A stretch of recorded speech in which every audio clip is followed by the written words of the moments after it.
Hello everyone, আসসালামু আলাইকুম। আজকে আমি একটা ইম্পর্টেন্ট অফেন্স নিয়ে আলোচনা করব। খুবই গুরুত্বপূর্ণ একটা অপরাধ সম্পর্কে আজকে এই ভিডিওতে আলোচনা করব।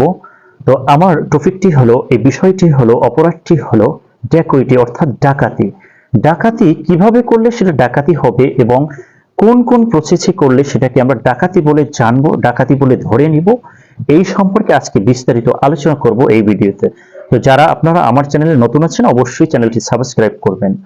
তো আলোচনায় চলে যাচ্ছি। তো সাধারণত দণ্ডবিধি 1860 সালের 391 দ্বারা এই ডাকাতিকে সংজ্ঞা প্রদান করা হয়েছে, অর্থাৎ কিভাবে কোন পদ্ধতিতে কি করলে সেটাকে আমরা ডাকাতি বলে জানবো।